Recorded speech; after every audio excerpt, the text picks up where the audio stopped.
Handa na ba ang inyong mga puso para sa isang kwentong susubok sa inyong pananaw tungkol sa pag-ibig at katapatan? Halina, samahan ninyo akong muli sa isang paglalakbay na magpapatunay na kung minsan ang pinakamalaking pagsubok ang siyang nagdadala ng pinakamalaking katotohanan.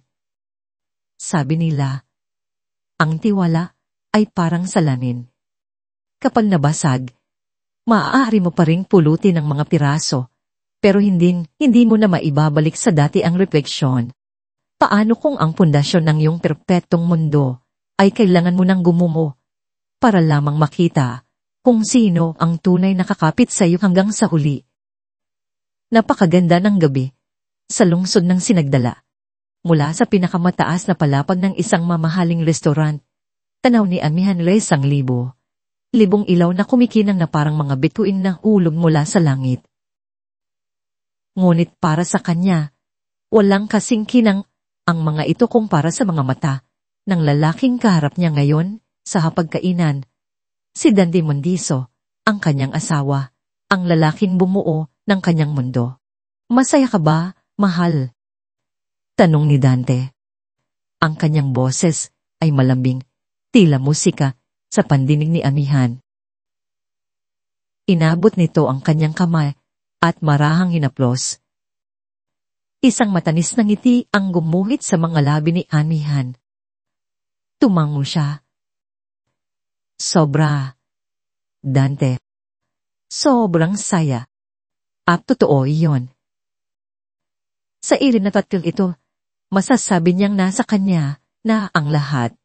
Isang matagumpay na negosyo na itinayo niyang mula sa wala, isang buhay na komportable at isang pag-ibig na inaakala niyang panghabang buhay.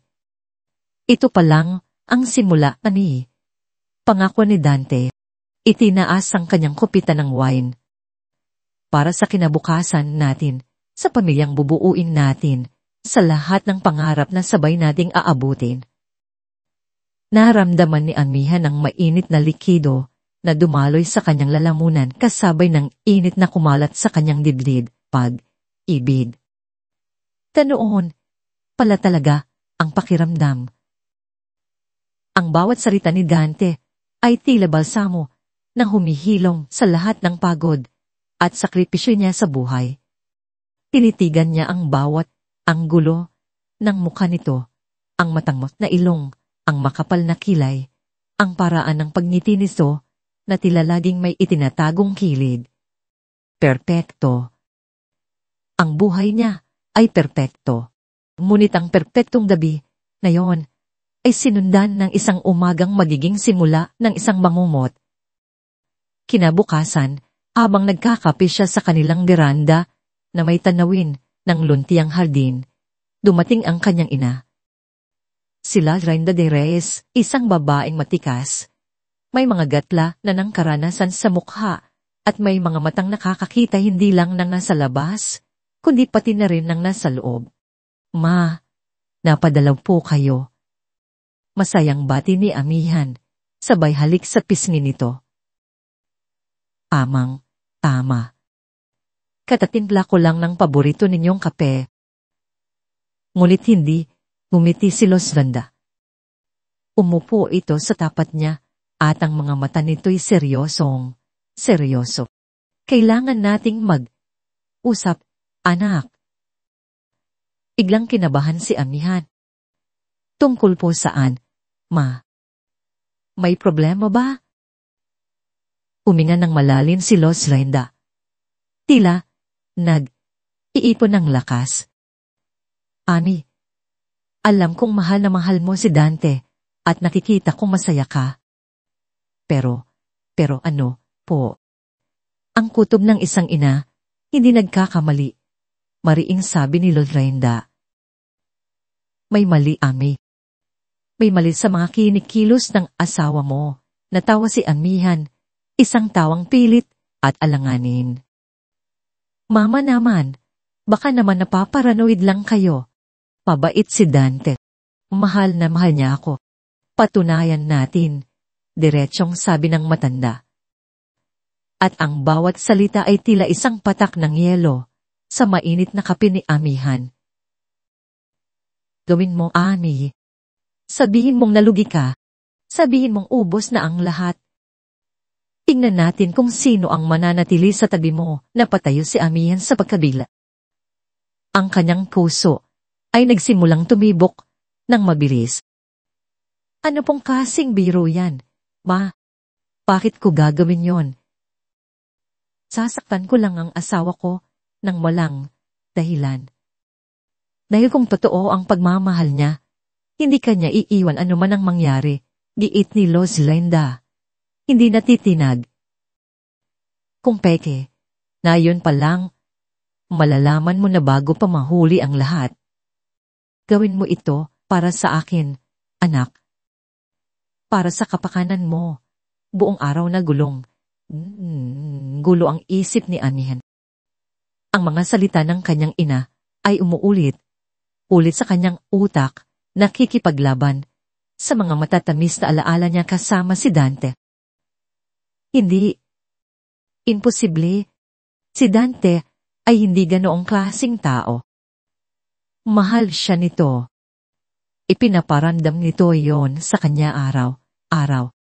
Ngunit si Mama, kailanman ay hindi pa siya nagkamali. Nang gabing iyon, hindi makatulog si Amihan. Pinagmasdan niya ang kanyang asawa na mahimbing na natutulog sa tabi niya. Payapa ang mukha nito. Tila isang anghel. Paano niya magagawang pagdudahan ang lalaking ito? Paano niya sisirain ang tiwala nito sa isang walang basehang hinala? Ngunit ang imahe ng determinadong mukha ng kanyang ina ay bumalik sa kanyang isipan. Ang pagmamahal ng ina ay isang kalasag at ngayon, nararamdaman niyang itinaas ang kanyang ina ang kalasag na yon para protektahan siya sa isang panganib na hindi niya nakikita. Sa huli, nanginginig ang buong katawan, bumangon siya. Dahan siyang lumabas ng silid, tala ang kanyang telepono. Pindot niya ang numero ni Dante. Kahit na alam niyang nasa kabilang kwarto lang ito para hindi maistorbo sa pagtulog dahil may maaga pa raw itong meeting. Nag-ping ito ng ilang beses bago sinagot. Hello. Mahal, bakit ka napatawag? Tanong ng inaantok na boses sa kabilang linya. Uminga ng malalim si Amihan. Sinubukang gawing garalgal at puno ng pag-aalala ang kanyang boses. Inipon niya ang lahat ng kanyang lakas. Dante, may problema. May malaking problema. Anong problema? Ang kumpanya. Dante, sabi ni Amihan, nanginginig ang mga labi. Yung pinasok kong bagong investment, scam pala. Ubos lahat. Dante, lahat ng pinaghirapan ko, wala na. Isang nakabibinging katahimikan ang sumunod sa kabilang linya. Inaasahan ni Amihan na makarinig na mga salita ng aalala, ang pangakong aayusin nila ang lahat.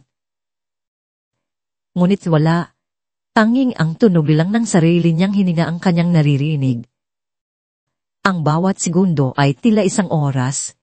Pagkatapos ng tila walang hanggang paghihintay, nagsalita si Dante.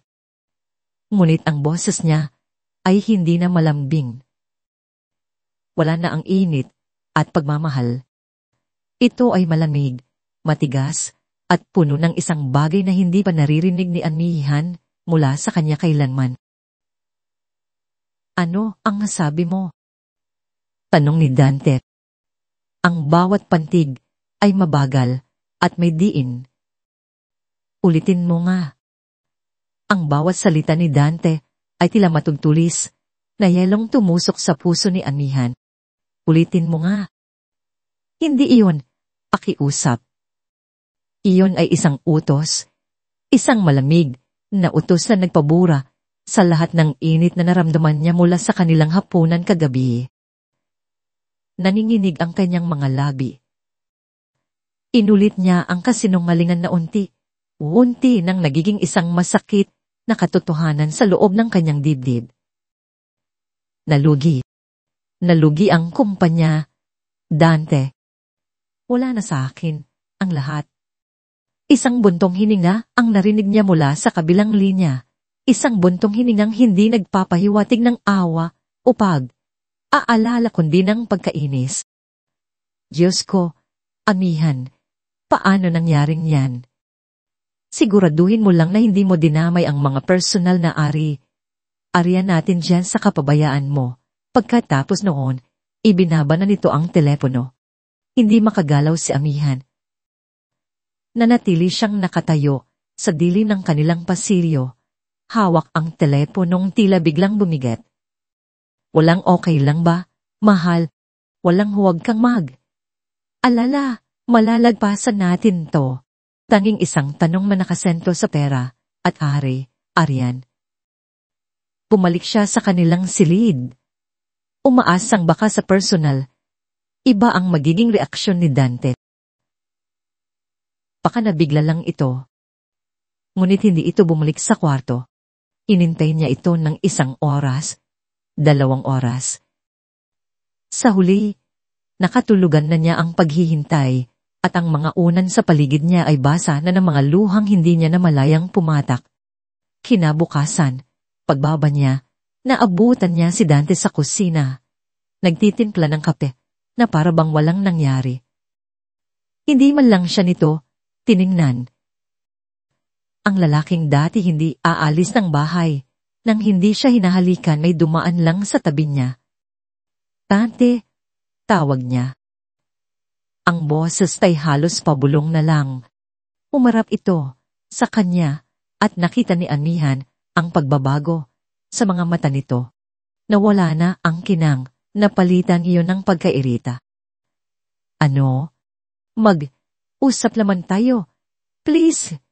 Pakiusap niya. Suminsing ito ng kape. Wala tayong dapat usapan, amihan. Ang kailangan nating gawin ay mag-isip kung paano tayo makakabangon dito. Ano pa ba ang natitira sa iyo? May mga alas ka pa ba? Yung mga designer bags mo? Pwede na nating ibenta yan. Naramdaman ni amihan na parang may kung anong dumurog sa kanyang dibdib. Hindi yan ang mahalaga ngayon, Dante. Ang mahalaga, magkasama tayo.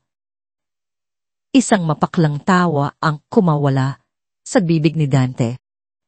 Magkasama? Ani, paano tayo mabubuhay sa pagmamahal lang? Maging praktikal ka nga. Ago pa man siya makasagot, tumunog ang telepono ni Dante. Nakita niya ang pangalan ng biyenan niyang babae sa screen. Ngumiti si Dante nang sagutin ito. Isang ngiting hindi na para sa kanya. Lumayo ito ng kaunti para uusap sila ng pribado. Nang matapos ang tawag, mas lalong naging madilim ang aura nito. Ilang sandali pa, ang telepono naman ni amihan ang tumunog. Numero ng kanyang biyenan. Nanginginig niyang sinagot iyon. Kero po. Ma? Huwag mo akong ma. Ma? Ha? Sigaw ng babae sa kabilang linya. Ang boses na dati, malambing, ay naging sindonado at matinis. Walang hiya ka. Anong ginawa mo sa anak ko? Sinira mo ang kinabukasan niya. Isa ka palang pabigat. Akala namin kung sino kang matalino at magaling sa negosyo, yun pala ay isang malaking pagkakamali ka lang pala sa buhay ni Dante.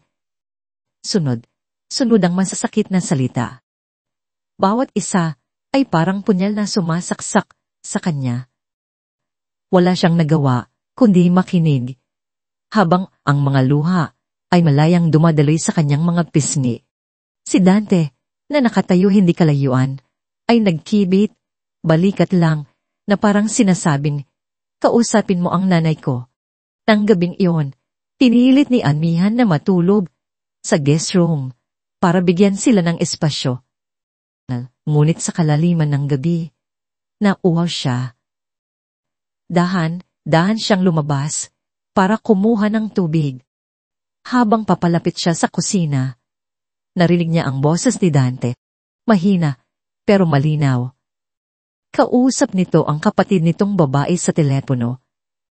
Dahan siyang nagtago sa gilid ng padel, pinipigilan ang kanyang hininga. Oo nga, ate. Sakit sa ulo, sabi ni Dante. Hindi ko na alam kung paano tayo makakaalis sa problemang to. Kailangan na nating matanggal ang pabigat na to sa lalong madaling panahon. Ayusin niyo na ni Mama ang mga plano. Pabigat. Ganoon na lang siya ngayon. Isang pabigat na kailangang tanggalin. Naramdaman niyang nanlamig ang buong katawan niya. Ang pag-ibig na inakala niyang matatag na padel ay isa lang palang kasilyong buhangin. At ngayon ay tinatangay na ito ng unang hampas pa lang ng alon. Totoo na ang sinabi ng kanyang ina.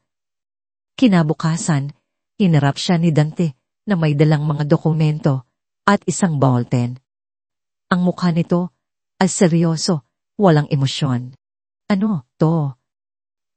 Tanong ni Amihan. Papel ng pagdilipat ng titulo ng bahay na to, sabi ni Dante. Inilapag ang mga papel sa lamesa. Ilipat mo muna sa pangalan ko ang titulo ng bahay at lupa. Kumunot ang noo ni Amihan. Akit? Para maprotektahan natin, paliwanag ni Dante sa isang tono na pilit ginagawang kalmado. Dahil bagsak ang kumpanya mo, siguradong hahabulin ng mga pinagkakautangan mo ang lahat ng ari ang nakapangalan sa iyo. Kung ililipat natin sa akin, hindi nila ito magagalaw. Pansamantala lang naman to, hanggang sa makaahon tayo. Tinitigan ni Amihan ang mga papel, pagkatapos ay ang mukha ng kanyang asawa. Ang lohika ay tila tama. Ngulit ang kanyang puso at ang alaala ng mga narinig niya kagabi ay sumisigaw ng huwag. Ito na ba yon? Ito na ba ang tunay na plano? Umiling siya. Dahan, ngunit may katiyakan. Hindi ko pipirmahan. Nagbago ang anyo ng mukha ni Dante. Ang peking aalala ay nawala at lumitaw ang isang madilim at nakakatakot na espresyon. Mabilis niyang hinablot ng mga papel mula sa lamesa. Lumapit siya kay Amihan. Ang mga mata, nanlilisik. Huwag mo akong subukan, Amihan, pagbabanta nito. Ang boses ay mababa at puno ng panganib. Huwag mo akong piliting gumawa ng hindi maganda. Napaata si Amihan, ngunit hindi niya binawi ang kanyang desisyon.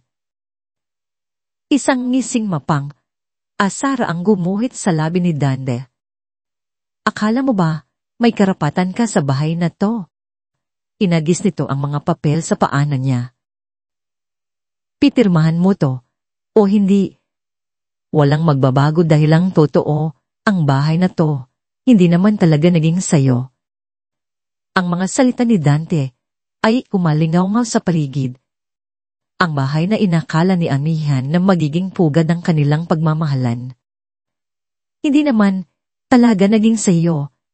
Ang bawat pantig ay lason na unting kumakalat sa kanyang sistema, pinaparalisa ang kanyang kakayahang mag-isip o magsalita.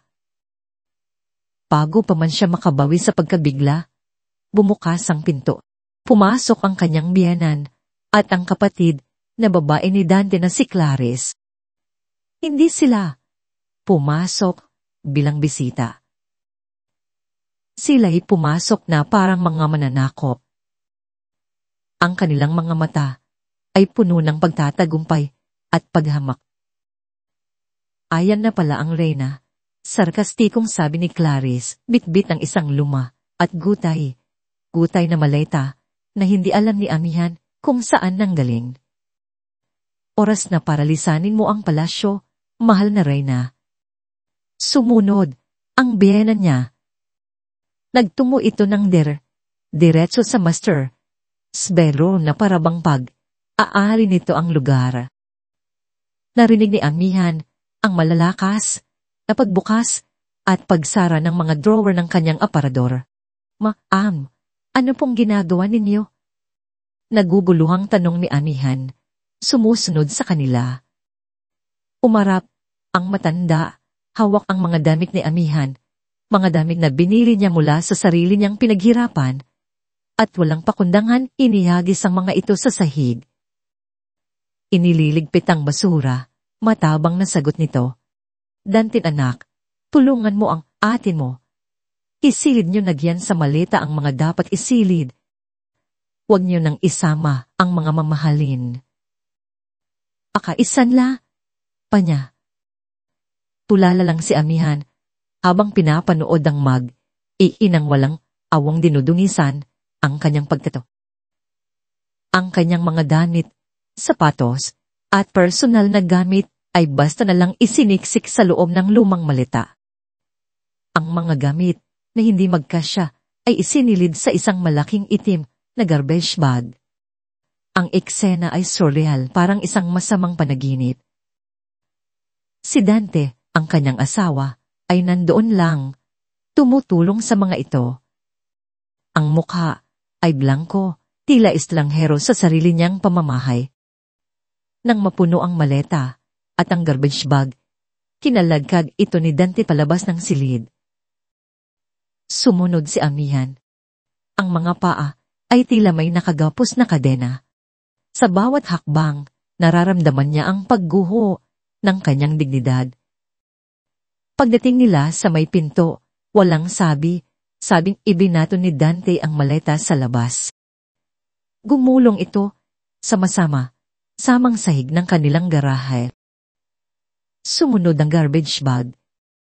Umulan ng mahina kaninang madaling araw, at ang ambon ay nagsisimula na namang pumatak. Inarap siya ni Dante. Ang mga mata ay kasing lamig ng nagsisimulang ulan. Tapos na tayo, Amihan, sabi nito. Ang bawat salita ay pinal at walang bakas ng kahit anong pagsisisi. Ang kasal natin, tapos na. Sa sandaling iyon, may kung anong nabasag sa loob ni Amihan. Hindi lang ang puso niya, kundi ang buong pagkatao niya. Kasabay ng pagbagsak ng kanyang mundo, ay ang pagdating ng isang mamahaling itim na kotse na huminto sa tapat ng kanilang gate. Pumukas ang pinto sa passenger side at mula doon ay lumabas ang isang babae, si Marilag. Ang babaeng ipinakilala sa kanya ni Dante bilang pinsan na galing probinsya na nakikipagsapalaran sa syudad. Ngunit ang Marilag na nakikita niya ngayon ay malayo sa simple at mahiyain na babaeng iyon. Nakasuot ito ng isang pulang bestida na hapit sa katawan, may mamahaling bag na nakasabit sa braso, at ang mga labi ay may akit na lipstick. Lumapit ito kay Dante at walang alinlangang kumapit sa braso nito. Tumingin ito kay Amihan mula ulo hanggang paa at pagkatapos ay isang ngiting mapanlait ang sumilay sa mga labi nito. Isang ngiti ng isang taong alam na nanalo na siya sa lahat. Ang lahat ay ugnay na sa isip ni Amihan ang mga hinala, ang mga kasinungalingan, ang sakit. Lahat ay totoo. Hindi na niya kaya. Nagsimulang bumuhos ang malakas na ulan, kasabay ng mga luhang hindi na niya napigilan. Naramdaman niya ang pagbigat ng kanyang mga binti. Tila nawalan siya ng lakas. Dahan siyang napaluhod sa basang semento, sa gitna ng ulan, sa tabi ng maletang naglalaman ng mga basad na piraso ng kanyang buhay.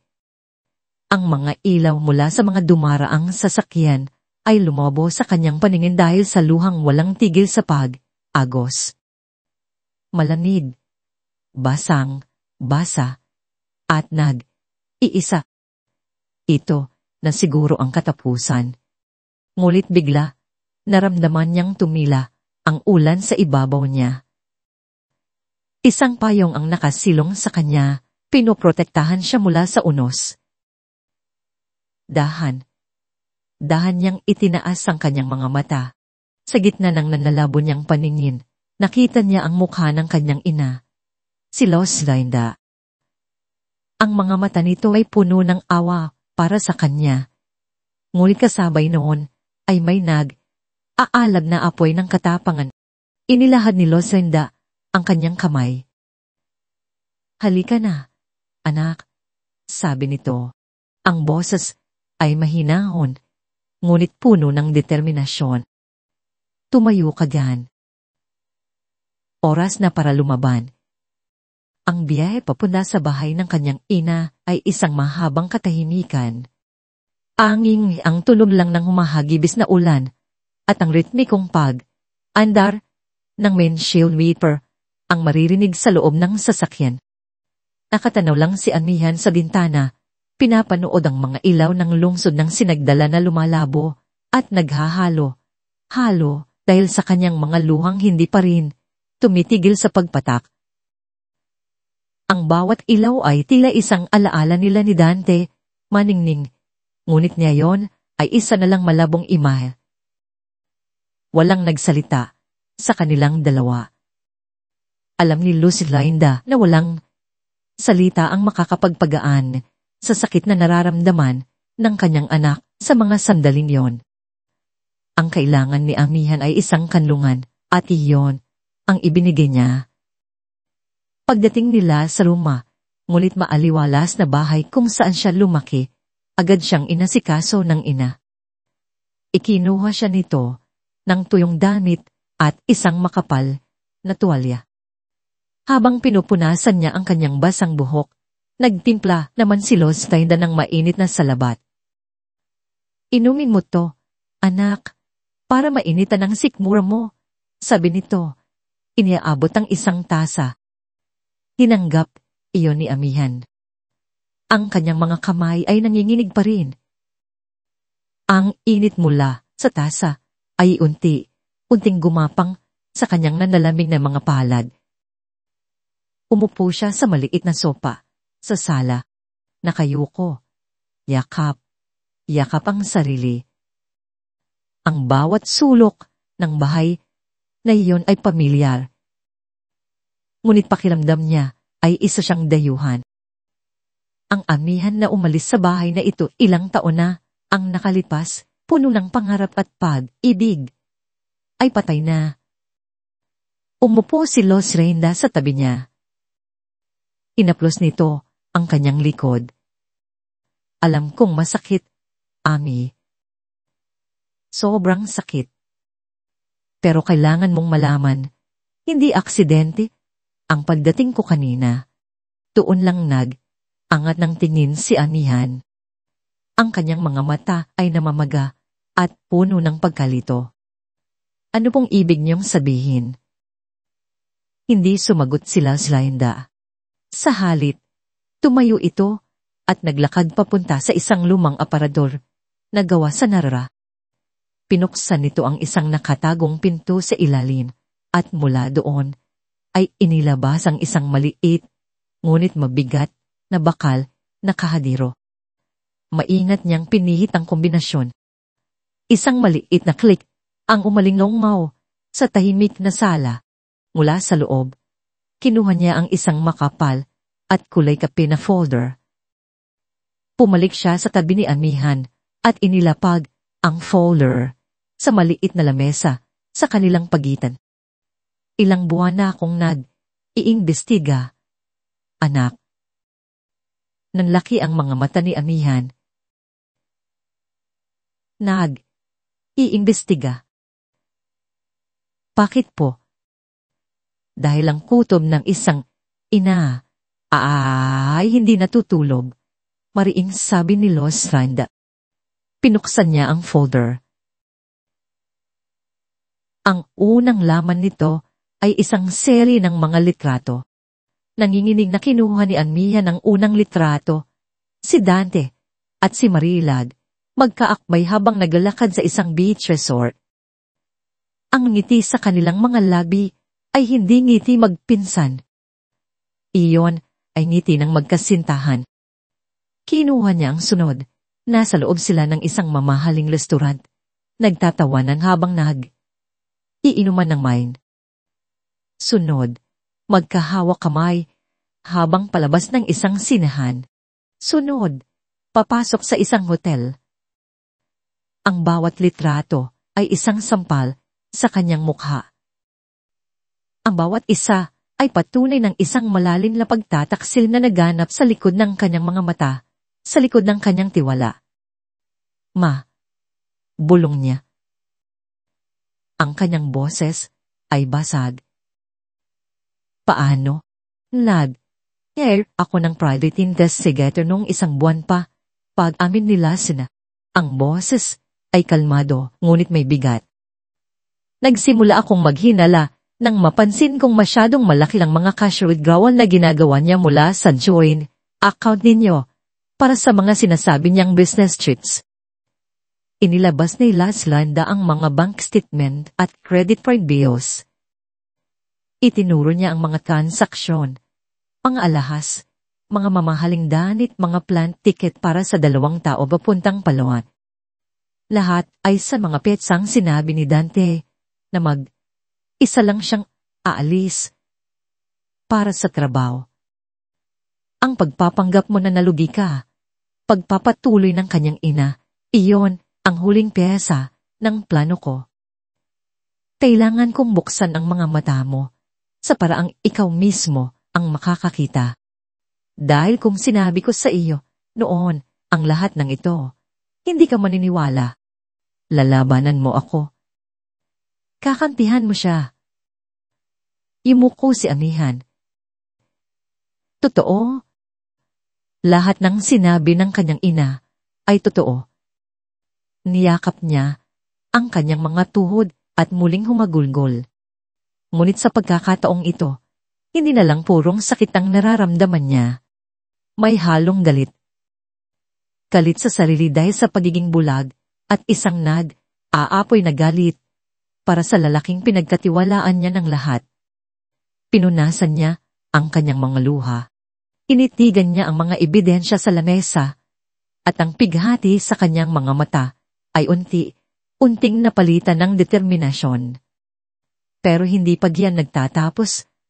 Anak, sabi ni Laslanda, at itinuro ang isang close-up na litrato ni Marilag na masayang nakangiti. Dahil lang pinakadelikado sa lahat ay ang katotohanan ng babaeng ito, si Marilag Cruz, ay hindi totoo. Lumipas ang ilang araw. Ang mga luhang pumatak sa gabing iyon ay natuyo na, ngunit ang sakit na iniwan ng mga ito ay nagkristal sa loob ng dibdib ni Amihan. Hindi na ito isang malambot na pilihati. Ito ay isa ng matigas at matulis na determinasyon. Nasa loob siya ngayon ng isang malamig at tahimik na opisina. Ang amoy ng mga lumang libro at mamahaling papel ay nangingibabaw sa hangin. Ito ang law office ni Attorney Roman de Guzman, isang batikang abogado na matagal nang pinagkakatiwalaan ng pamilya ng kanyang ina. Kasama niya si Laslanda. Sa kanilang harapan, bukod kay Attorney de Guzman, ay nakaupo rin ang private investigator na si Salcedo, isang lalaking may matalas na mga mata at seryosong mukha. Sa ibabaw ng malaking lamesang yari, sa mahogani ay nakalatag ang folder na naglalaman ng mga paunang ebidensya. Salamat sa pagpunta ninyo, Miss Reyes, panimula ni Attorney de Guzman. Ang kanyang boses ay kalmado at nagbibigay ng awtoridad. Base sa mga dokumentong ipinakita sa akin ng inyong ina, mayroon na tayong matibay na kaso para sa adultery. Ngunit may mas malalim pa tayong kailangang hukayin. Tumingin ang abogado kay Salcedo. Salcedo, Ano na ang balita sa background check na ipinagawa ko sa babaeng nagnangalang Marilag Cruz? Inayos ni Salcedo ang kanyang salamin. Ate, ginawa namin ang lahat. Sinuyod namin ang silulregistry, mga talaan sa probinsya na sinasabing pinanggalingan niya. Kinausap namin ng mga malalayong kamag, anak ng pamilya Monticello sa iba't ibang lugar. Uminto siya sandali, tila para bigyan ng diin ang kanyang susunod na sasabihin. Ang konklusyon namin, walang Marilag Cruz sa ang kanila. Kahit sa talaan ng mga ipinanganak, sabayang sinabi ni Dante, walang record ng kanyang pangalan. Ang pagkatao niya ay isang malaking kasinungalingan. Kahit na inaasahan na niya ito base sa huling sinabi ng kanyang ina, naramdaman pa rin ni Amihan ang panlalamig sa kanyang batok. Isang peking pinsan, isang peking pagkatao. Gaano katagal na ba siyang niloloko? Ngayon, dumako tayo sa pera, sabi ni Attorney de Guzman habang inilalabas ang isang panibagong set ng mga dokumento. Ito ay ang mga credit card statements na nakapangalan kay Amihan, mga supplementary cards na ibinigay niya kay Dante bilang asawa. Tingnan mo ito, Amihan, sabi ng abogado. Itinuturo ang isang listahan. Pinasa ni Amihan ang mga nakasulat at ang bawat salita ay tila isang sampal. Channel Classic Club Bag Ponfed 0, Diamond Earrings, Tiffany & Co, 320, 2, Way Ticket to Anido Luxury Daila, Januk 18, 0. Nanmilog ang mga mata niya. Ang petsa ng swipe, papuntang El Nido. Iyon ang linggo, kung kailan, sinabi ni Dante na mayroon siyang importanteng business conference sa Cebu. Naalala pa niya kung paano siya abalang ihanda ang damit nito at kung paano niya ito hinatid sa airport habang siya ay pagod na pagod sa trabaho sa sinagdala. Ang asawa niya pala ay nagpapakasaya sa paraiso kasama ang kalaguyo nito gamit ang pera na siya mismo ang nagpapakapagod kitayin. Pinayaran niya ang mga ito gamit ang card mo at pagkatapos ay binabayaran niya ang credit card bill mula sa joint account ninyo para hindi ka maghinala, paliwanag ni Attorney de Guzman. Isang malinaw na kaso ng pag-abuso sa tiwala at pagnanakaw. Mayroon pa, Attorney, dagdag ni Salcedo. Sa aming financial investigation, natuklasan namin na malaking halaga ng pera mula sa joint account ninyo ay regular na inililipat sa isang hiwalay na account. Mula doon, inilipat ito bilang investment sa isang bagong tatag na kumpanya, isang real estate company na nakarehistro sa ilalim ng pangalan ni Marilag Cruz. Doon, na napuno ng galit ang puso ni Amihan. Hindi lang siya ninakawan, hindi lang siya niloko. Inamit pa ng mga ito ang kanyang sariling yaman para bumuo ng sarili nilang kinabukasan. Ang bawat sentimo na inilipat nila ay isang pangarap na ninakaw mula sa kanya. Ang buong relasyon nila, ang bawat halik, ang bawat yakap, ang bawat mahal kita. Lahat ay bahagi ng isang masalimuot na plano para ubusin siya. Hayop sila, nanginginig na sabi ni Amihan. Ang kanyang mga kamao ay nakakuyom sa ibabaw ng lamesa. Ang determinasyon sa kanyang mga mata ay lalong nag-apoy. Kukunin ko ang lahat ng nararapat sa akin. Sisiguraduhin kong pagbabayaran nila ang lahat ng ito. Isang tipid na ngiti ang sumilay sa labi ni Attorney de Guzman. Tila nasyahan sa nakitang tapang sa kanyang kliyente. Maganda yan, Miss Reyes. Dahil sa mga ebidensyang ito, malakas ang laban natin. Sisimulan na namin ang paghahain ng kaso bukas na bukas din. Tumayo na sila, handa nang tapusin ang pagpupulong nang biglang tumunog ang telepono ng abogado. Tiningnan niya ang screen at agad itong sinabot. Sumisenyas na sandali lang. Yes. Anong malita? Nakikinig lang si Attorney De Guzman sa kabilang linya. Dahang nawala ang kumpiyansa sa kanyang mukha. Napalitan ito ng pagkunot ng noo. Pagkatapos ay ng pagkabigla. Ang kanyang mga mata ay nanatiling nakatitig sa kawalan. Sigurado ka ba diyan? Tanong niya sa kausap. Ang boses ay seryoso. Sige, email mo sa akin ang detalye ngayon din. Ibinaba niya ang telepono. Isang mabigat na katahimikan nang bumalot sa silid. Tumingin siya kay Amihan at ang kanyang ekspresyon ay nagdulot ng kaba sa dibdib ng babae.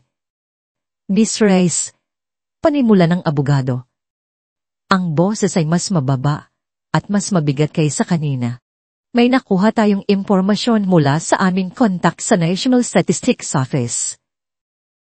May mas malaki tayong problema. Ano po yun, attorney? Tanong ni Lozlenda. Tumingin ng diretso si Attorney De Guzman sa mga mata ni Amihan. Miss Reyes, mukhang mas malalim pa ang hukay na pinasok natin dahil si Dante Monticello ay hindi pala tunay niyang pangalan. Ang mga salitang binitiwan ni Attorney De Guzman ay tila isang malakas na bomang sumabog sa gitna ng tahimik na opisina, at ang mga piraso nito ay tumusok sa bawat sulok ng isipan ni Amihan. Si Dante Monticello ay hindi pala tunay niyang pangalan. Ano po? Ano po ang ibig niyang sabihin? Halos hindi makapaniwalang tanong ni Amihan. Kinuha ni De Salcedo ang isang puting kartolina na kanina pa nakatupi sa tabi niya at inilatag ito sa lamesa. Pagbuklat nito, isang komplikadong diagramang tumangbag sa kanila. Sa gitna ay ang litrato ni Dante na nakangiti, ang parehong litratong nakalagay sa kanilang wedding album. Mula sa litratong iyon ay may mga linyang kumukonekta sa iba't ibang pangalan. Ang tunay niyang pangalan ay Ricardo de Leon. Paliwanag ni Salcedo. Itinuturo ang pangalan sa itaas ng litrato. Si Dante Monticello ay isang pagkataong nikha para sa iyo. Sa Cedo, kilala siya bilang Leo Sebastian. Sa Davao, siya si Marco Imperial. Tinitigan ni Amihan ang diagram. Ang bawat pangalan ay may koneksyon sa litrato ng isang babae. Mga babaeng magaganda, mukhang matalino, at matagumpay. Sa ilalim ng bawat litrato ay may maikling description: restaurant owner, real estate broker, tech startup founder. Katulad niya, lahat sila ay katulad niya. Isang alon ng pagkasuklam ang lumagasa sa buong katawan ni Amihan. Hindi ito simpleng galit. Ito ay pandidi. Ang lalaking minahal niya, pinakasalan, at pinangarap na makasama habang buhay, ay hindi kailanman umiral. Isa lang siyang character, isang script na ginampanan ng buong husay, at siya ang huling na biktima. Hindi lang siya nag-iisa, pagpapatuloy ni Salcedo. Itinuro niya ang litrato ni Marilag na konektado rin sa diagram. Sa bawat operasyon nila, iba rin ang papel ni Marilad.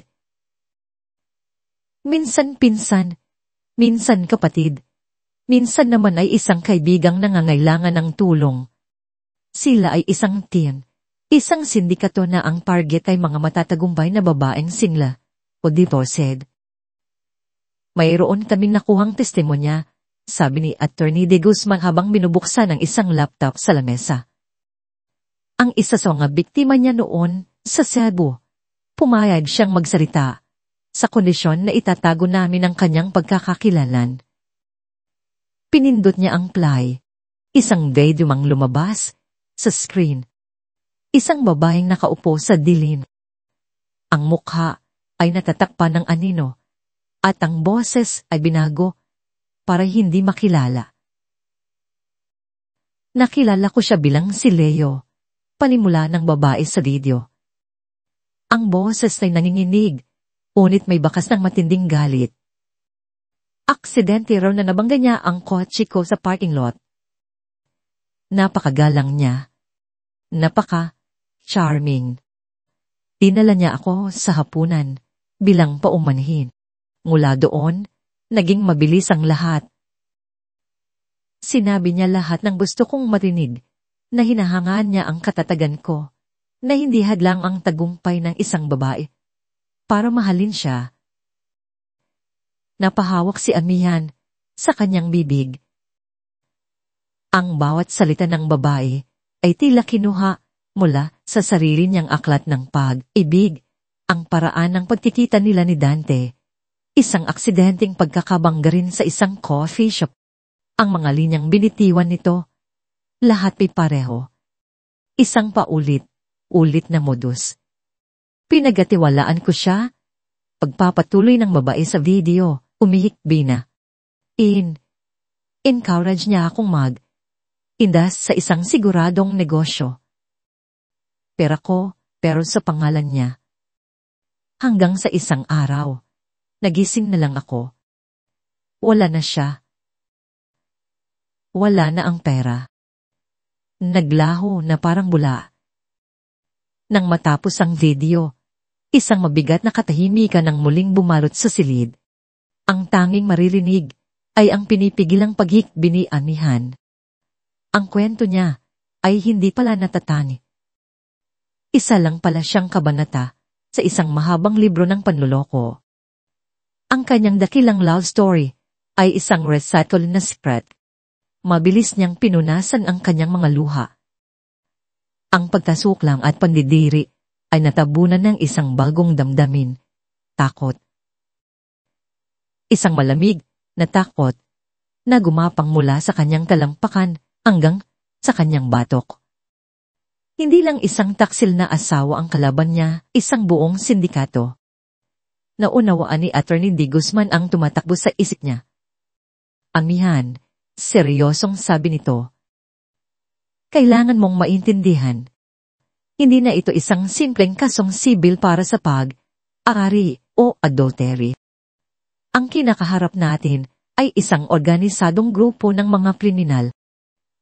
Mas delikado ang laban na ito. Naramdaman ni Amihan ang mahigpit na paghawak ng kanyang ina sa kanyang kamay. Sa ilalim ng lamesa, nakita niya ang takot sa mga mata ni Lois Brenda, hindi para sa sarili nito, kundi para sa kaligtasan niya. Pero sa gitna ng takot, may isang bagay na mas nanaig, tapang. Isang tapang na isinilang mula sa abo ng kanyang winasak na pagkatao. Tumingin siya nang diretso sa mata ng kanyang abogado. Hindi ako natatakot, sabi niya. Ang boses ay hindi na nanginginig. Itutuloy natin ito.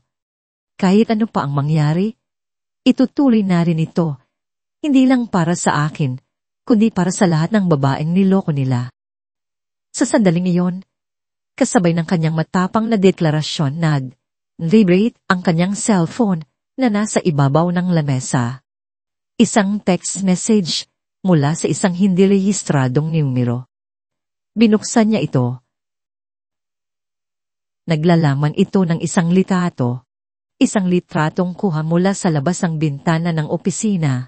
Naka-zoom in sa kanya habang seryosong nakikipag-usap sa abogado. Kuha ito ilang minuto lang ang nakalitas. Sa ilalim ng litrato, may isang maikling mensahe, alam mo na ang dapat gawin. Tumigil ka na. Biglang nahilaban siyang huminga. Ang panganib ay wala na sa malayo. Nandito na. At nanonood ito sa bawat galam niya. Ang mensahe sa telepono ay tila isang ahas na biglang tumuklaw sa kumpiyansang nagsisimula pa lang sanang mabuo sa dibdib ni Amihan. Ipinakita niya ang screen kina Attorney D. Guzman at sa kanyang ina. Isang mabigat na katahimikan ang bumalot sa silid. Ang unang bumasag nito ay si Losanda. Mga demonyo sila, nanggagalaiting sabi niya. Ang kanyang mga kamay ay nakakuyom. Hinawakan niya ang balikat ni Amihan. Huwag kang matakot, anak. Hindi ka nila kayang saktanin. Ito ay isang malinaw na pananakot. Isang forma ng witness intimidation. Seryosong sabi ni Attorney de Guzman habang kinukuhanan ng litrato ang mensahe sa telepono bilang ebidensya. Miss Reyes, mula ngayon, kailangan ninyong magdubli ingat. I-report natin ito sa pulis para ma-blocker. Huwag kayong pupunta sa mga lugar na hindi ninyo kabisado at laging ipaalam sa amin kung nasaan kayo. Tumango si Amihan, ngunit pakiramdam niya ay hindi na siya makahinga ng maayos. Ang tapang na naramdaman niya kanina ay biglang hinaluan ng malamig na takot. Ang laban na ito ay hindi na lang sa korte. Ang laban na ito ay umabot na sa kanyang personal na kaligtasan. Kinabukasan, naging mas malala pa ang lahat. Maagang nagising si Amihan dahil sa sunod na pag-vibrate ng kanyang telepono, mga tawag at mensahe mula sa mga kaibigan at kasosyo sa negosyo. Nagtataka siyang bumangon.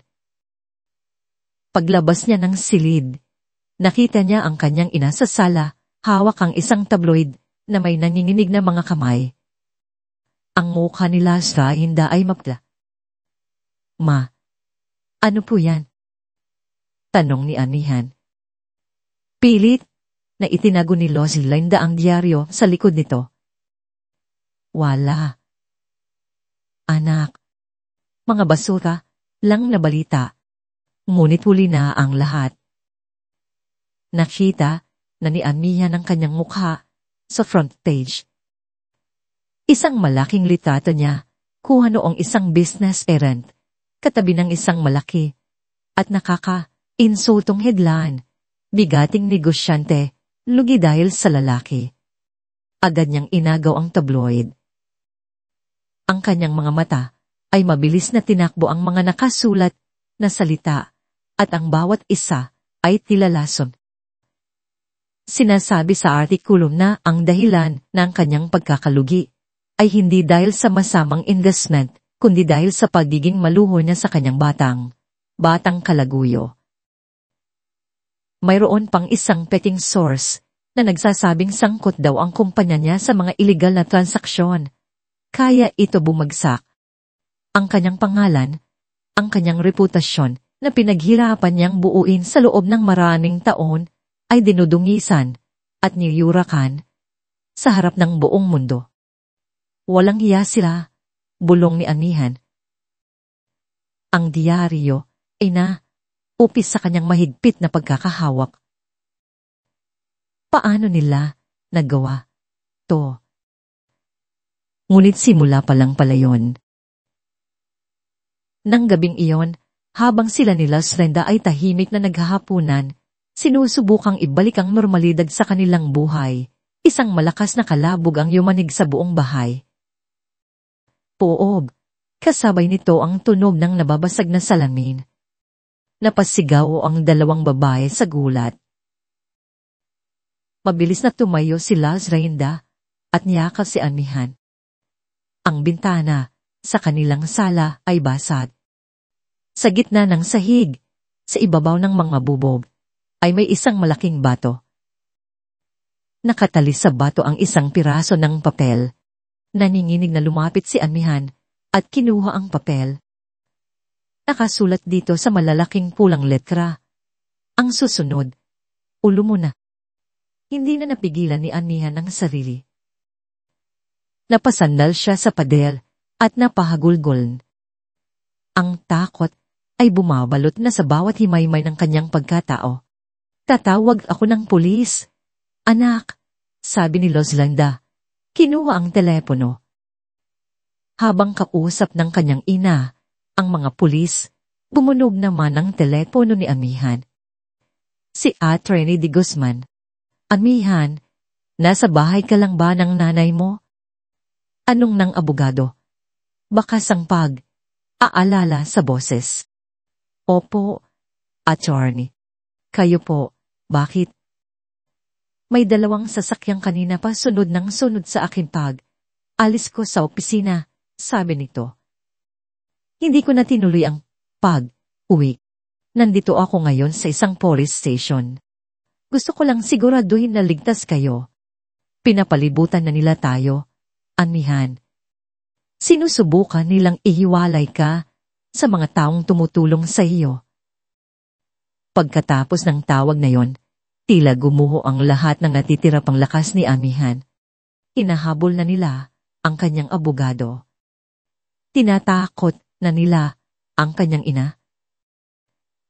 Ang mga pader ay tila sumisikip sa paligid niya. Ang huling dagok ay dumating kinabukasan sa anyo ng isang interview. Sa isang sikat na morning show, umupo si Marilag. Umiiyak at nagpanggap bilang ang pinakakaawa, awang biktima sa buong mundo. Hindi ko na po kaya ang paninira niya sa amin, sabi ni Marilag sa host. Ang mga luha ay parang talon na dumadali sa kanyang mga pisngi. Si Ate Amit po, itinuring ko siyang parang kapatid, pero nang malaman niyang may namumuong pagtitinginan sa amin ng pinsan kong si Dante, nagbago ang lahat. Kinamit niya ang kanyang pera at kapangyarihan para sirain kami. Ang kwento ng pagkalugi, isa lang po yung drama para makuha niya ang simpatya ng lahat at palabasin kaming masama. Pinanood ni Amihan ng bawat segundo ang palabas na iyon. Hindi makapaniwala sa kapal ng mukha ng babae. Ang galing nitong umalte. Ang galing nitong magsinungaling. Ang buong Pilipinas ay nakikinig sa kanya, naniniwala sa kanyang mga peking luha. Sa gitna ng kanyang galit at pagkabigo, muling nag-vibrate ang kanyang telepono.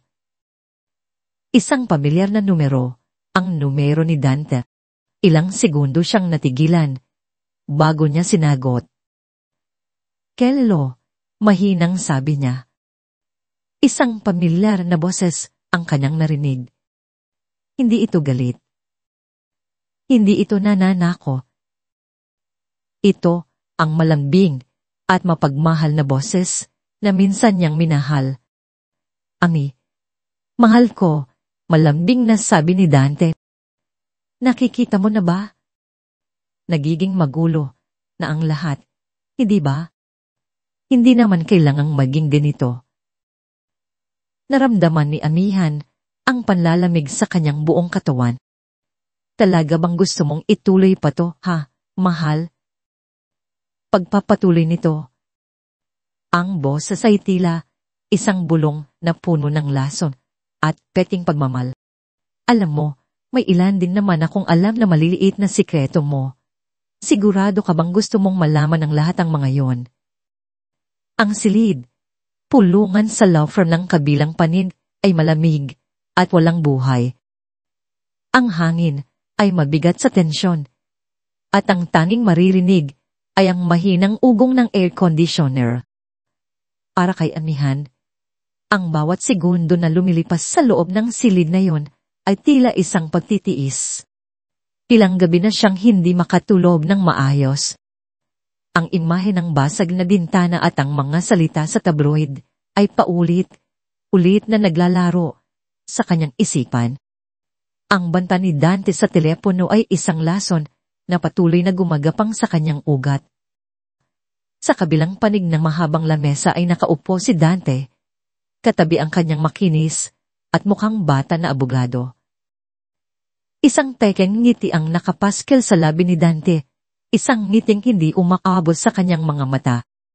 Sa tabi ni Amihan ay ang kanyang ina, si Luz Brenda, na diretso lang ang tingin, hindi nagpapakita ng anumang emosyon.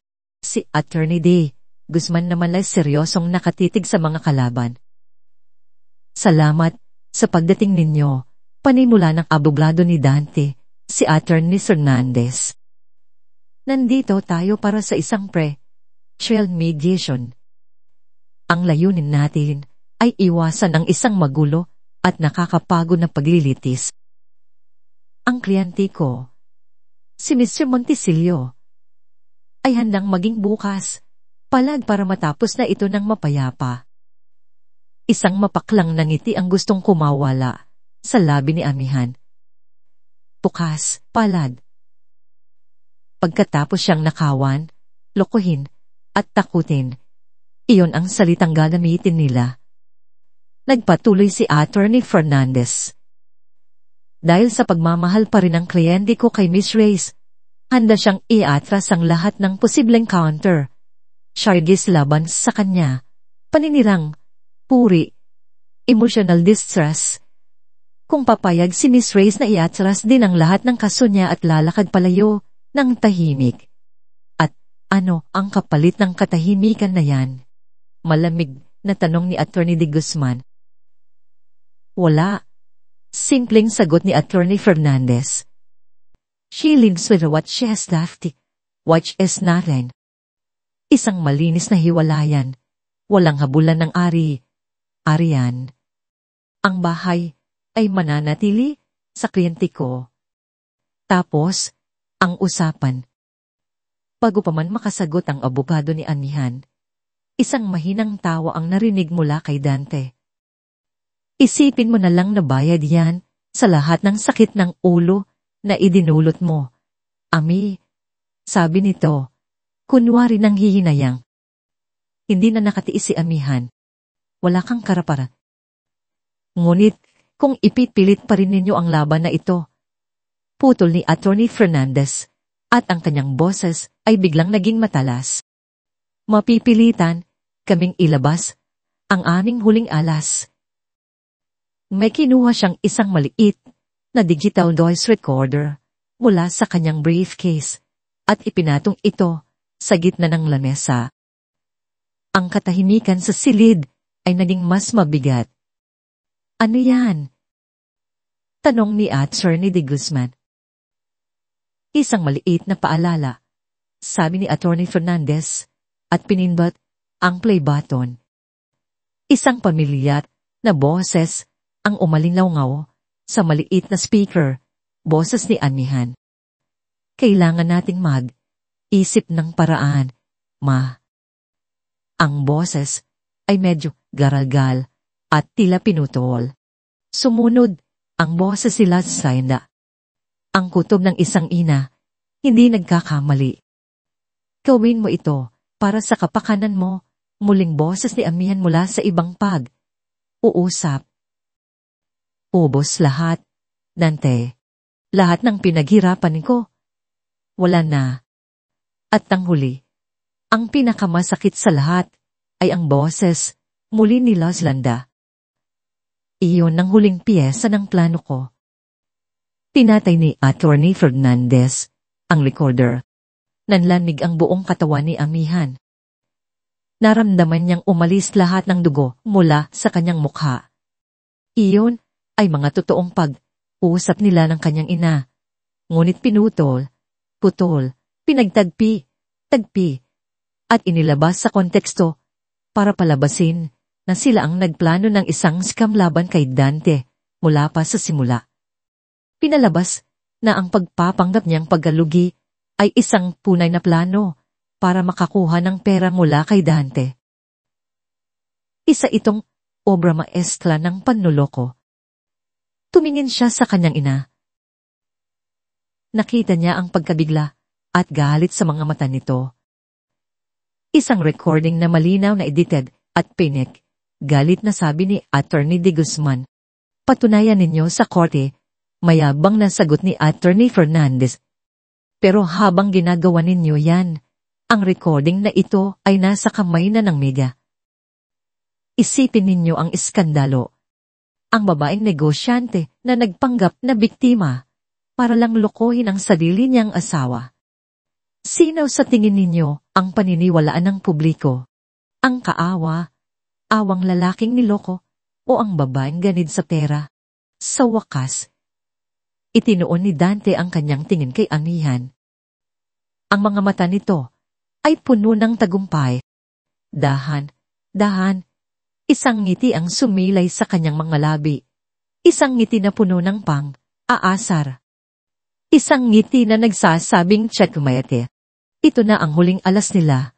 Isang sandata na hindi lang sisira sa kaso niya kundi mawasak sa buong pagkatao at reputasyon niya habang buhay. Ang pagpupulong ay natapos ng walang kasunduan, ngunit para kay Amihan, tapos na ang laban. Sa loob ng sasakyan, habang malakas ang buhos ng ulan sa labas, doon na bumigay ang lahat ng lakas na pinilit niyang itunin. Humagulgol siya nang humagulgol. Ang kanyang mga balikat ay nyanig. Ang lahat ng tapang, lahat ng galit ay natunaw at naging isang malaking dagat ng kawalan ng pag-asa. Suko na ko, Ma, sabi niya sa gitna ng kanyang pag-iyak. Hindi ko na kaya. Panalo na sila. Pinanood lang siya ni Lucinda. Hinayaan siyang ilabas ang lahat ng sakit. Hinaplos nito ang kanyang buhok. Wala na, Ma. Wala na, patuloy ni Amihan. Sisirain nila ako. Sisirain nila tayo. Dapat pala nakinig na lang ako sa kanila. Dapat pala, tumigil na lang ako. Nang bahagyang humupa ang kanyang mga hikbi, hinawakan ni Lucinda ang kanyang baba at pilit na iniharap ang mukha niya. Tinitigan siya nito ng diretso sa mga mata at sa gitna ng aalala. May isang apoy na aalab doon. Makinig ka sa akin, Amihan, mariing sabi ng kanyang ina. Ang boses ay hindi na malamning, kundi matigas na parang bakal. Hindi tayo susuko. Umiling si Amihan. Pero, Ma, yung recording nagkamali siya ng akala. Anak, sabi ni Lucinda. Sa sobrang talino niya sa panluloko, naging kampante siya. Akala niya siya lamang marunong maglaro ng ganitong laro. Isang nakakakilabot na katahimikan ang namagitan sa kanilang dalawa, na binasag lang ng patak ng ulan. Inigpitan ni Lucinda ang hawak sa kamay ni Amihan. Hindi niya alam, bulong ni Lucinda. At sa mga labi nito ay may sumilay na isang tipid, ngunit matapang na ngiti. Na may recording din ako. Ang mga salita ni Lucinda ay parang isang kidlat na gumuhit sa madilim na kalangitan sa loob ng sasakyan. Hindi niya alam na may recording din ako. Natigilan si Amihan sa pag-iyak. Dahan niyang inangat ang kanyang ulong mabigat. Ang mga mata niyang namumugto ay puno ng pagkalito at isang maliit, nanginginig na budil ng pag-asa. Recording. Anong recording, Ma? Hindi agad sumagot si Lucinda. Maingat niyang iminaneho ang sasakyan, palayo, sa gusali ng mga demonyo at ipinarada ito sa isang tahimik at hindi gaanong mataong kalye. Pinatay niya ang makina.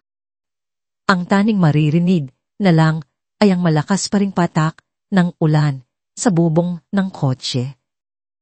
Mula sa kanyang handbag, kinuha niya ang kanyang cellphone at isang maliit na silver na pluma. Isang eleganteng pluma na may nakaukit na dungo.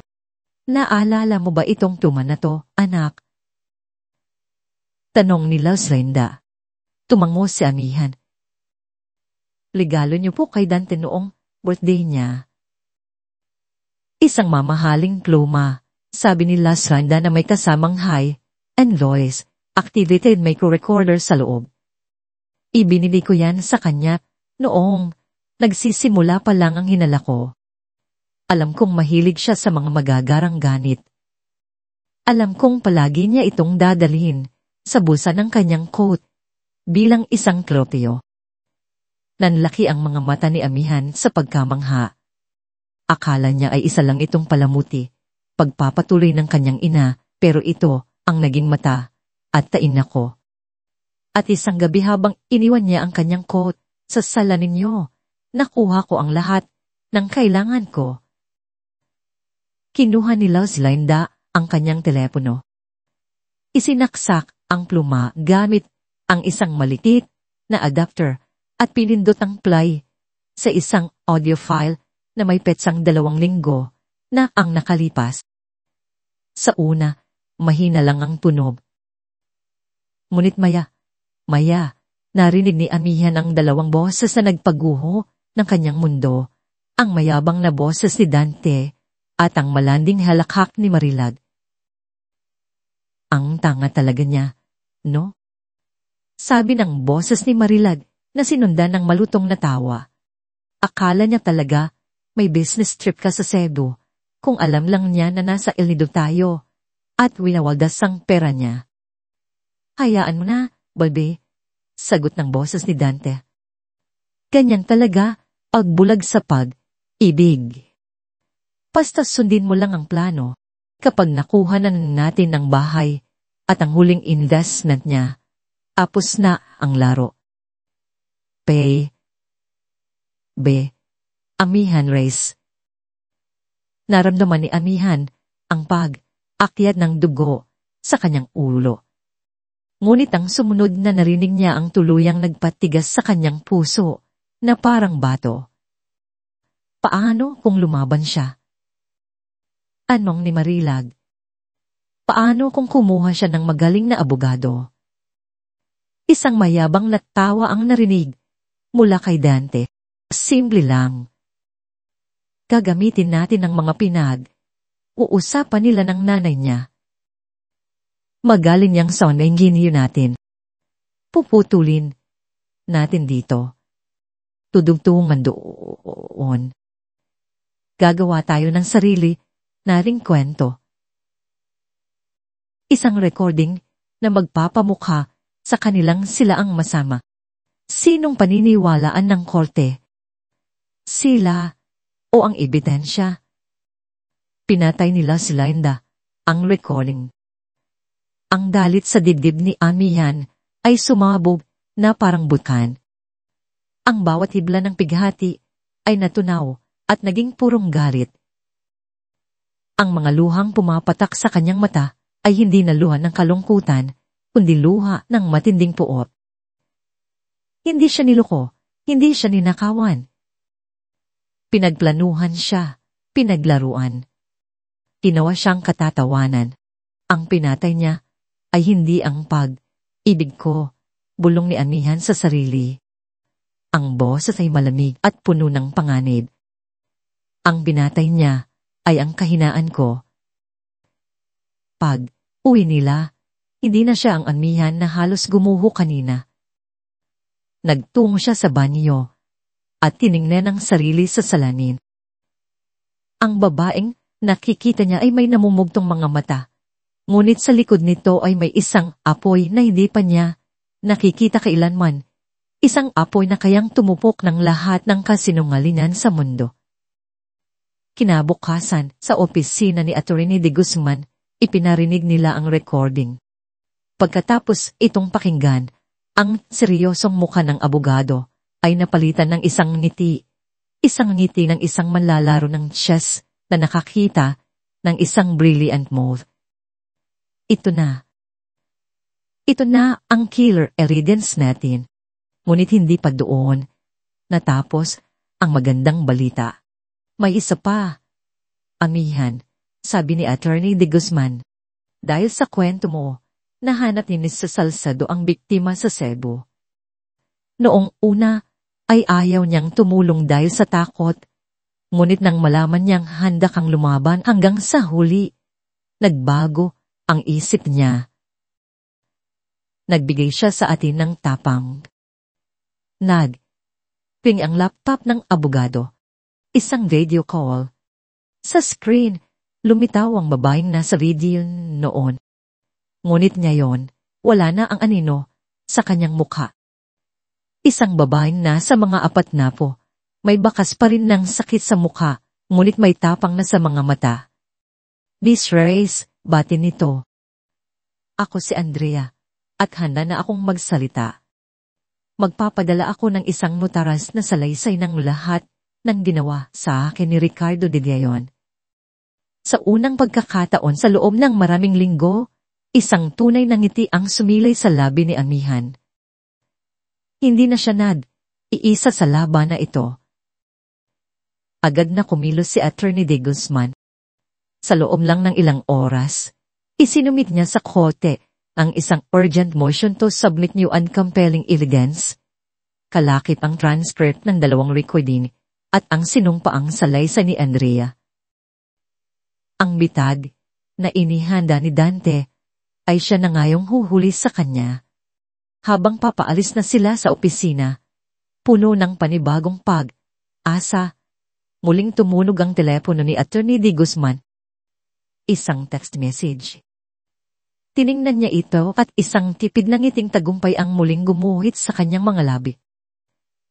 Ipinakita niya ang screen kay Amihan. Galing ito kay Attorney Fernandez, ang abogado ni Dante. Ang mensahe ay maikli, ngunit malinaw ang ibig sabihin. Attorney, kailangan nating mag-usa. Ang courtroom ay malamig at tahimik. Ngunit sa loob ni Amihan, isang aalab na kapoy ang nagbibigay init. Nakaupo siya ng tuwid sa tabi ng kanyang ina at ni Attorney de Guzman. Ang kanyang mga kamay ay kalmadong nakapatong sa kanyang kandungan. Wala na ang bakas ng babaeng umiiyak sa loob ng kotse. Ang naroon ay isang rina na handang bawiin ang kanyang kaharian. Sa kabilang panig, nakaupo si Dante o Ricardo na may kumpiyansa pa ring ngiti sa labi. Sa tabi niya ay si Marilad na hindi mapakali. Ang mga daliri ay panay ang paglalaro sa laylayan ng kanyang damit. Tumingin si Dante kay Amihan at kinindatan pa ito isang kilos na nagpapakita ng kanyang lubos na paniniwala na hawak niya ang lahat ng baraha. The court is now in session, anunsyo ng bailiff. Tumayo ang lahat sa pagpasok ng hukom. Nagsimula ang paglilitis. Unang gumalaw ang kampo ni Dante. Gaya ng inaasahan, ipresenta ni Attorney Fernandez ang kanilang ebidensya, ang edited na recording. Habang pinapatugtog ito, pinanood ni Amihan ang reaksyon sa courtroom, ang mga bulungan, ang mga mapanghusgang tingin na ipinupukol sa kanya. Ngunit hindi siya natinag. Nanatili siyang kalmado. Ang kanyang mga mata ay nakatuon lang sa hukom. Nang matapos ito, tumayo si Attorney Fernandez. Your Honor, malinaw pa sa sikat ng araw, ang buong kasong ito ay isang masalimuot na plano na ginawa ng mag-inang Reyes para makuha ang pera ng aking kliyente. Sila ang manloloko. Sila ang may masamang intensyon. Pagkatapos noon, tumayo naman si Attorney de Guzman. Your Honor, kung tapos na po si Attorney Fernandez sa kanyang maikling dulaan, maaari na po ba naming ipresenta ang totoong kwento? Isang bahagyang ngisi ang gumuhit sa labi ng hukom. Proceed, Counselor. Una sa lahat, Your Honor, panimula ni Attorney de Guzman, nais kong ipabasa sa korte ang isang sinumpaang salaysay mula sa isang Miss Andrea Santos ng Cebu. Pinasa ng Court of Court ang salaysay. Detalyado nitong isinalaysay ang modus operandi ni Leo Sebastian mula sa peking aksidente sa matatamis na salita hanggang sa pagkawala ng milyong pisong investment. Habang binabasa ito, unting nawala ang ngiti sa labi ni Dante. Ang kanyang mukha ay nagsimulang mamutla. Pangalawa, pagpapatuloy ni Attorney de Guzman ang kumpletong talaan ng mga bank transfer at credit card transactions na nagpapatunay na ang pera ni Miss Reyes ay sistematikong inilipat at ginamit pa sa personal na luho ni Ricardo de Leon at ng kanyang kasabwat na si Marilad Cruz. Inilatad niya ang mga dokumento. Malinaw, hindi may kakaila. Ang bawat transaksyon ay naroon. At panghuli, Your Honor, sabi ni Attorney de Guzman. At tila huminto ang ikot ng mundo sa loob ng courtroom. Ang tunay na recording. Isinaksak niya ang silver na pluma sa isang speaker at pinindot ang play. Ang malinaw na boses ni Marilag at Dante ay pumuno sa bawat sulok ng silid. Ang kanilang pagtawa habang tinatawag na tanga si Amihan, ang kanilang pagmamayabang tungkol sa panloloko sa El Nido at ang pinakamatibay na ebidensya sa lahat. Ang kanilang detalyadong plano na edit ang recording ng Inang Reyes para sirain ang mga ito. Nang matapos ang recording, ang katahimikan ay nakabibingi. Ang lahat ng mata ay nasa kanila. Ang mukha ni Dante ay hindi na mapula. Ito ay kulay abo na, basa ng pawis. Tumingin siya kay Marilag na para bang sasakalin niya ito. At sa sandaling iyon, bumigay si Marilag. Hindi ko kasalanan yan. Bigla siyang tumayo, umiiyak at nanininig. Itinuturo si Dante. Siya ang utak ng lahat. Sinunod ko lang ang utos niya. Natakot ako sa kanya. Your Honor, pinilit niya ako. Manahimik ka. Marilag. Sigaw ni Dante. Tumayo rin. Sinungaling. Hindi ako sinungaling. Ganti ni Marilag. Tuluyan nang nawala sa sarili. Ikaw ang demonyo. Ikaw ang nagplano ng lahat. Aaminin ko ang lahat. Your Honor, huwag niyo lang akong ikulong. Naging magulo ang courtroom. Nagkasigawan ang dalawang kampo. Si Dante ay sinusubukang sugurin si Marilag. Ngunit napigilan ng mga gwardya. Ang maskara niya ay tuluyan ng natanggal. Ang charming na si Dante Monticello ay wala na. Ang natira ay ang desperadong kriminal na si Ricardo de Leon na nasukol na sa sarili niyang bitag. Order in the court. Sigaw ng hukom. Ang kanyang malakas na boses ay pumailan lang sa lahat. Nang tumahimik ang lahat, nagsalita ang hukom. Ang kanyang mga mata ay matalin na nakatitig kay Dante. Based sa mga ebidensyang ipresenta, lalo na ang hindi matatawarang audio recording at ang testimonya mula sa Cebu, na patunayan ng korte na ang kasal na ito ay ugat sa panloloko at pandaraya. Ang kasal ni Amihan Reyes at ng lalaking nagpakilalang Dandy Monticello ay ipinapawalang bisa. Lahat ng ariyan na nakuha ng akusado mula sa biktima ay uutos na ibalik. As dahil sa bigat ng mga krimeng isiniwalat niyon, inaatasan ko ang prosekusyon na magsampa ng kaukulang kasong kriminal para sa estafa, forgery, at organized crime laban kay Ricardo de Leon at sa kanyang mga kasabwat. Isang malakas na palok ng garal ang nagpabagsak hindi lang sa katahimikan, kundi sa buong mundo ni Dante. Panalo si Amihan. Habang inilalabas ng mga pulis si Dante na nagwawala at si Marilag na humahagulgol, na natili lang siyang nakaupo. Isang malalim na hininga ang kanyang pinakawalan. Isang hiningang tila nagmula pa sa kalaliman ng kanyang kaluluwa. Itinapon palabas ang lahat ng sakit, akot, at pighati na kiningkim niya ng matagal. Tumingin siya sa kanyang ina, at sa mga mata nito, nakita niya ang luhang dala ng pagmamalaki at ginhawa. Paglabas nila ng bulwaran ng hostisya, sinalubong sila ng liwanag ng araw. Ang init nito sa kanyang balat ay tila isang yakap mula sa langit, isang pangako ng isang bagong simula. Sa gitna ng mga flash ng kamera at mga tanong mula sa media, nanatili siyang nakangiti, isang ngiting payapa at matatag.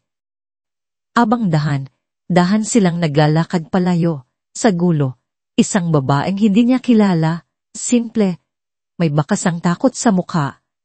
Ang maingat na lumapit sa kanya. May iniabot itong isang nakatuping sulat sa kanyang kamay. Pasahin niyo po, pabulong na sabi nito, bago mabilis na naglaho sa gitna ng mga tao. Nang makasakay sila sa kotse, binuksan ni Amihan ang sulat. Isang maikling liham na nakasulat sa nanininig na kamay. Ang unang pangungusa pa lang ay sapat na para malaman niyang hindi pa tapos ang kanyang misyon. Sa katunayan, ito ay nagsisimula pa lamang. Ang kwento mo ang nagbigay sa akin ng pag-asa. Isa rin ako sa mga biktima niya. 6 na buwan ang lumipas.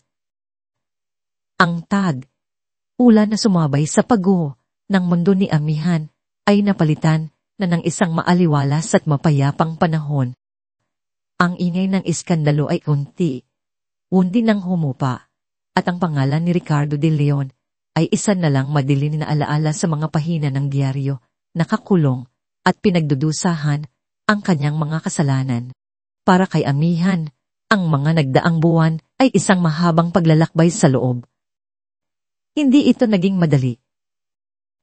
May mga gabing binabangungot pa rin siya ng mga alaala ng pagtataksil. Ngulit sa bawat pagsikat ng araw, mas pinipili niyang bumangon, hindi na bilang isang biktima, kundi bilang isang survivor. Ang tagumpay sa kote ay hindi nagdulot sa kanya ng matamis na paghihiganti na inaakala ang marami. Sa halip, nag-iwan ito sa kanya ng isang malalim na pagkaunawa. Habang binabasa niya ang liham mula sa babae sa labas ng korte at ang mga sumunod pang mensahe na natanggap niya online mula sa iba pang mga babaeng naglakas, loob na magsalita, napagtanto niya ang isang bagay, ang kanyang kwento ay hindi lang tungkol sa kanya. Nakatayo siya ngayon sa harap ng isang salaming pader sa isang bago at maliwanag na opisina. Mula dito, tanaw niya ang abalang lungsod ng sinagtala. Ngunit hindi na ang mga kumikinang na ilaw nito ang mahalaga sa kanya, kundi ang mga kwento ng libong babae na tahimik na nakikipaglaban sa likod ng mga bintanang yon. Maganda ang opisina mo, anak, sabi ng isang pamilyar na boses sa likod niya. Lumingon si Amihan at ninitian ang kanyang ina. Si Loslainda ay nakatayo doon. Ang mga mata ay puno ng pagmamalaking hindi kayang itago. Salamat sa iyo, Ma. Hindi ko ito magagawa kung wala ka. Lumapit si Loslainda at niyakap siya. Ikaw ang gumawa nito, Ami. Ipinakita mo sa kanilang lahat na ang isang babaeng winasak ay kayang bumangon ng mas matatag. Tumingin si Amihan sa logo na nakatinta sa salaming padel, isang bulaklak na dahang bumubuka. Ang mga ugat nito ay nakabaon sa tila putik, ngunit ang mga talulot ay malinis at nakaharap sa araw. Sa ilalim nito ay may 2 salita. Iraya Foundation. Iraya. Isang salitang Tagalog na nangangahulugang ang bunga ng pag-asa at mga pangarap. Ito ang kanyang bagong misyon. Gamit ang perang nabawi niya at ang sarili niyang yaman, itinayo niya ang Hiraya Foundation, isang non-profit organization na nakatuon sa pagbibigay ng libreng legal na tulong, psychological counseling, at financial literacy training para sa mga babaeng negosyante na biktima ng panloloko at pang-aabuso. Ang kanyang opisina ay hindi na para sa pagpapalago ng pera, kundi para sa paghilom ng mga sugat. Maya, bumukas ang pinto at pumasok ang kanyang bagong executive assistant. Mami, narito na po ang unang batch ng mga aplikante para sa legal aid. Tumango si Amihan. Sige, papasukin mo sila isa. Isang pumasok ang mga babae. Iba ang edad. Iba ang estado sa buhay, ngunit iisa ang kwento Sa kanilang mga mata, isang kwento ng nasirang tiwala. May isang daw na naubos ang naipon sa isang online investment scam na pinamunuan ng isang lalaking pinangakuan siya ng kasal. May isang batang startup founder na niloko ng sarili niyang business partner at kasintahan. Umupo si Amihan sa tapat nila. Hindi bilang isang mayaman na tagapayo, kundi bilang isang kapwa, manlalakbay. Pinakinggan niya ang bawat kwento, ang bawat hikbi, at sa bawat isa, nakikita niya ang sarili niya 6 na buwan na ang nakalitas. Ang huling babae na pumasok ay ang pinakabata sa lahat. Nanginginig ito. Halos hindi makapagsalita at mahigpit na hawak ang isang folder sa kaniyang dibdib. Pamilyarang takot sa mga mata nito. Ito ang parehong takot na naramdaman niya noon. Inilahad ni Amihan ang kanyang kamay. "Huwag kang matakot," sabi niya sa isang mahinahon at mainit na boses. "Naiintindihan kita." Dahang kinuha ng babae ang kanyang kamay. Hindi madali ang laban na ito. Pagpapatuloy ni Amihan. Isang maliit na ngiti ang sumilay sa kanyang mga labi. Pero ang unang hakbang para manalo ay ang pagpiling lumaban. Tumingin sa kanya ang babae, at sa unang pagkakataon, isang kislap ng pag-asa ang nakita niya sa mga mata nito. Sa sandaling iyon, alam ni Amihan na natagpuan na niya ang kanyang tunay na kalayaan. Hindi ito nasa laki ang kanyang bank account o sa tagumpay ng kanyang mga negosyo. Ang tunay na kalayaan ay nasa kakayahang gawing lakas ang sakit, gawing pag-asa ang pigati, at gamitin ang sariling kwento para maging ilaw sa dilim para sa iba. Mula sa bintana, pinanood niyang dahang lumubog ang araw. Ngunit hindi na siya natatakot sa pagdating ng dilim dahil alam niya, sa lungsod ng Sinagtala, may isang bagong kanlungan, isang pundasyon na itinayo mula sa mga wasak na pangarap na ngayon ay nagbibigay buhay sa mga bagong pag-asa. Ang kwento niya ay hindi nagtapos sa paghihiganti. Ito ay nagsimula sa pagilong. At dito po nagtatapos ang kwento ni Amihan, isang kwento na nagpapatunay na ang tunay na lakas ay hindi na susukat sa yaman o tagumpay kundi sa kakayahang bumangon mula sa pinakamatinding pagbagsak. Ipinakita sa atin ng kanyang paglalakbay na ang kapatawaran, lalo na sa sarili, at ang pagtulong sa kapwa ang siyang tunay na susi sa paghilom at paggabay sa isang makabuluhang buhay. Minsan, kailangan munang mawasak ang ating mundo para maitayo natin ang isang mas matatag at mas magandang pundasyon. Maraming salamat po sa inyong walang sawang pagsubaybay at pakikinig sa ating kwento. Naway may napulot kayong aral at inspirasyon mula sa buhay ni Amihan.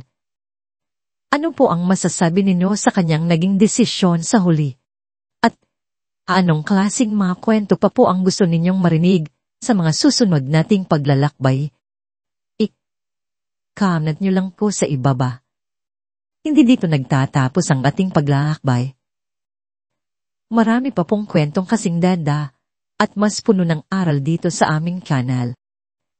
Kung nagustuhan nyo ang kwentong ito, like, share sa pamilya at mga kaibigan at mag-subscribe na rin para lagi kayong updated sa mga susunod pa naming kwento. I-click nyo ang notification bell para kayo ang unang makarinig kapag may bago kaming upload. Pagpalain po kayo ng Panginoon, kayo, at ang inyong buong pamilya. Hanggang sa muli.